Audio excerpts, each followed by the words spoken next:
What's up, everybody? Hope you're having a good day this Saturday. Um, Today I'm going to talk about something that some people just don't want to talk about, or they're afraid to talk about, or they just don't want to.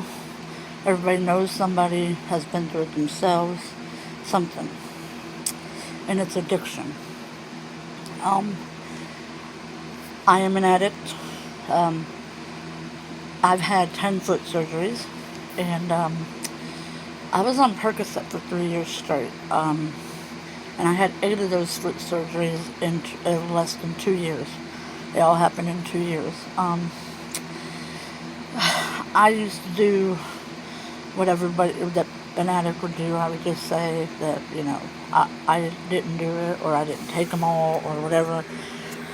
Um, it started back in 2008 when I had my first foot surgery, when I tore my ligament in my left foot. I don't ever remember taking a pain pill before that. Not saying that I didn't, but it didn't click like these did. And then after that foot surgery, I would buy Percocet if I could. I would buy Vicodin. For a while there, I was buying Xanax from people. And it becomes a wake-up call. Sort of kind of when your son sees you that way and he tells you that I'm not going to come to your funeral if you die of an overdose. But I was living with a friend of mine. Fast forward a few years to about, 2017, 2016, something like that.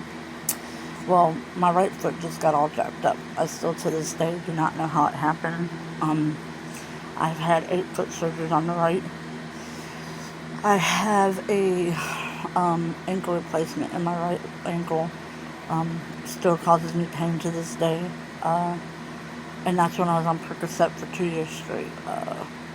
I would get 90 of them, and they were supposed to last me a month, and they would last me only a couple weeks, and then I was buying more again. Now, it was after my foot surgeries, and I moved back in with my mom.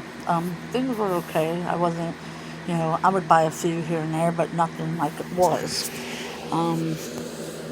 The birth of my granddaughter made me stop cold turkey. I was able to stop Percocet just cold turkey because I didn't want my granddaughter to see me like that, because it's not a pretty sight when you're an addict. It's just not.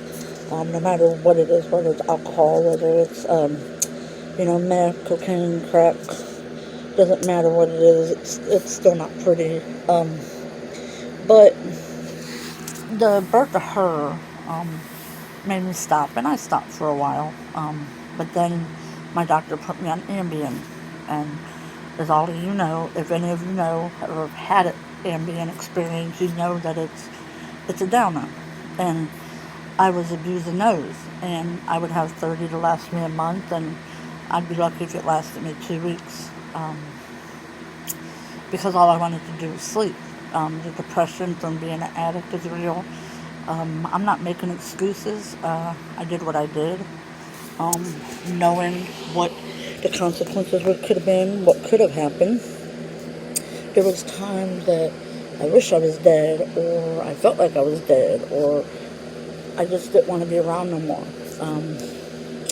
But then, I met my wife, my now wife, and my life changed for the better. She, flipped it upside down in a good way. And my Ambien was still a problem with her when I first got with her. But then somehow I was able to stop, because she told me that if I kept doing it, I would lose her. And I'm not going to lose my wife and my kids with her, and my son and my granddaughters over a pill. So I quit that.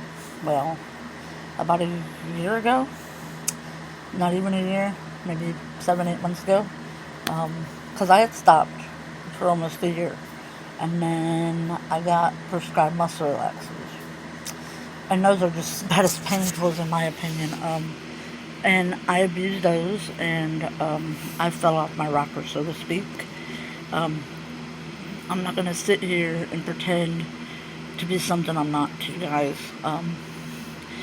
Being an addict is an everyday struggle. You're not sure, if you're going to be able to completely stop, or if something is worth it. It's worth stopping for. Has caused trouble with me and my wife, and she has threatened to leave, and I don't want her to leave because of that. I don't want her to give up on me. Being a recovering addict, an addict, whatever, it's an everyday struggle, and I struggle with it every day, no matter what medicine I take. Like, I'm on medicine that doesn't do nothing, obviously, but then I get like muscle relaxers, and boom, it's a wrap. I thought I could stop myself. I thought I could just quit cold turkey and all that. The lady that was like my mother, when she passed away, before she passed away, she had given me a Narcotics Anonymous book, and I read it, and I highlighted the stuff that was my situation, or stuff that I experienced myself. Nobody else in my family but my brother is like on pills or anything. I mean, I don't drink. It's just the struggle with pills, and I'm trying every day. It seems to get a little better. Some days are worse than others. But I want you all to know that there is no shame in discussing it. There is nobody's going to look down on you for it.